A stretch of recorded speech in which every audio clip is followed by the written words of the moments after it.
Hey guys, J-Man here. All right, it's the weekly X-Men talk. I am back from Gotham Central Comics in Mississauga. That's my comic shop.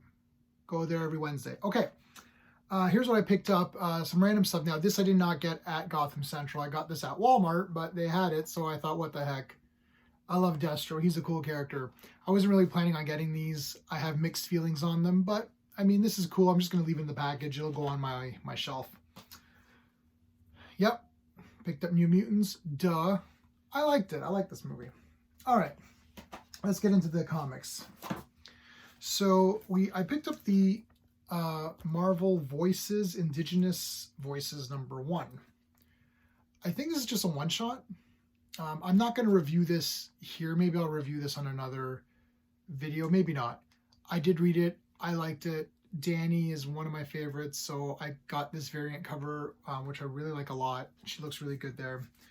So that is that. All right, let's get to the heart of the matter here. 10 of Swords. All right, so what are we on here? 17, 18, 19. Okay. X-Force. Now, if you've been watching my other videos, you'll know that I was really into 10 of Swords until the last week, where it all kind of fell apart. This continues to fall apart horrendously badly. The art is amazing, though. The art in this book is incredible. Too bad it's wasted on this rubbish. So spoilers are in effect, big time spoilers. I've been talking with a few people in the community on Facebook, and a few people are really liking this series. And they're arguing with me and saying that I'm an idiot and whatever, which is fine. My channel, the comments that I've been getting for the people who like it have still been pretty civil, and they're explaining themselves, which I like. And I understand some of the positive points there are to make, but I think the negatives really outweigh the positives. This is like so horrendously awful. It's like there's like a dance off. There's like an eat off, like who can eat the most. And I think I made a joke on that in the last video. What's going to be next? Like who can eat the most pancakes or something? It's just a bunch of rubbish. And I know it's supposed to be, I don't know if it's supposed to be funny or what, but like I didn't read through, 17 issues learning about all these swords and characters and then to have them do these stupid dumb things. That's it. And there's like whoever kills this kitten or something. I don't get it. This entire thing was stupid. Oh no, there was one good thing. The very last few pages, Storm fights Death in an actual cool match. So you do get a couple of actual sword battles in between. Pretty cool. Well, yeah, there's spoilers. I said spoilers. She like annihilates them. All right. So the last few pages of this were really good. And again, you're going to say, well, J-Man, what do you want? You want, 10 sword fights? Yeah, I do. Or I want them to be somewhat interesting fights. They did some interesting things in one of the later books here too, where it's like points were awarded. There's this one character, I can't remember who it was.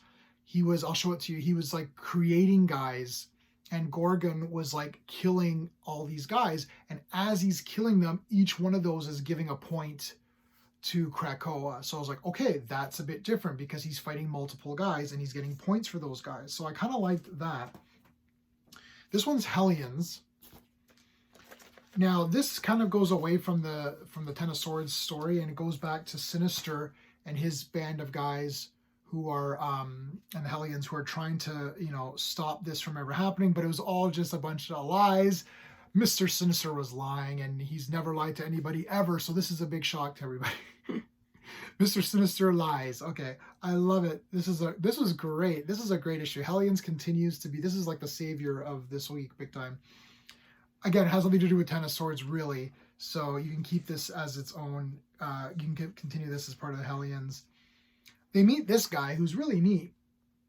And he's like a mutant guy. And he creates other mutants, or he has other mutants. So then it's basically Sinister's mutants versus his mutants. And Sinister wants to get all the DNA codes or whatever, because that's his big thing, is he collects all the different DNA structures or whatever. So he can, create his own mutants and clones and whatever. That's pretty much it. And then there's just like a massive battle, and the battle is great. Hellions continues to be awesome, and it's gory, and it's definitely made for a little bit of the more hardcore guys who just want to see some good violence. And there's great stuff here with Empath too. Like, really, really cool. So I liked this one a lot. And the ending is a bit of a stinger because Sinister just kills everybody who's left. And you're like, what the hell? And he runs to the council. He's like, oh no, everyone's killed my team. What a stinking piece of shit he is. This was a great one. So again, had nothing to do with Ten of Swords, really, which is probably a positive for that one.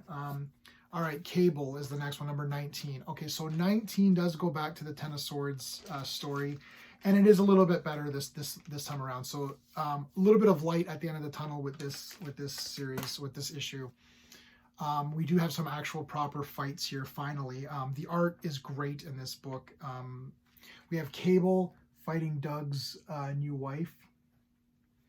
And he's about to beat her, but then he decides not to because he feels bad or whatever. He flinches, and then she defeats him. And Doug is like, don't kill him or whatever. I'm very interested in the relationship with Doug and this other character who I don't remember her name. I'm actually very interested in that, and I think they could have done something very interesting. Instead of having a sword battle, they could have had something where there's some kind of communication. I know that he can't understand her and everyone else can, so why can't he just say, hey, Wolverine, what is she saying now? I think that's how that was, but I could be wrong. But I liked this one a lot more because it dealt with an actual sword fight and Cable just coming to terms that he couldn't get it done, which I really thought was good. And then this is where you have Gorgon fighting this other guy who's a really wicked looking guy. He looks like a Chaos Knight or something. And this guy can summon anyone that he's killed. Oh, there was one really, really interesting thing in the last issue, or the one before, where it was Wolverine and this guy looking into a mirror, and they had to look at everyone that they had ever killed or whatever. That was good. So see, this brings me to a point. If you didn't want to have just sword battles, that's okay. But have interesting things like that. One of my commenters, I'm sorry, I don't remember your name, he pointed out that the tone of this is just too flippy-floppy. It's like silly, stupid stuff where it's like a dance contest, an eating contest. It's like, this is dumb. Then you got these really good emotional parts where it's like they're looking in the mirror and facing everyone they died, and Wolverine can't take it. He's been involved in too many deaths, and he actually cries. So it's like, yes, that's good. You know, something like that is going to, what they could have done was maybe have a couple of pages of showing all the different people that Wolverine has somehow affected. And that would have been a way more powerful thing than having a bunch of pages devoted to silliness stuff. And I don't get why it's supposed to be silly or funny. Like this was not a funny thing though throughout. This was like a serious threat, and they undermine themselves every time. So many pages are just undermining the story. This does bring it back to seriousness, where Gorgon is just kicking the crap out of like 100, literally 100 of these guys, like an army of them. This is like Lone Wolf and Cub. If you've seen any of the Baby Cart movies or read Lone Wolf and Cub, this is sick. So there's a great battle here, and the ending of this is actually really good. So that's going to be the next thing, which we knew was coming.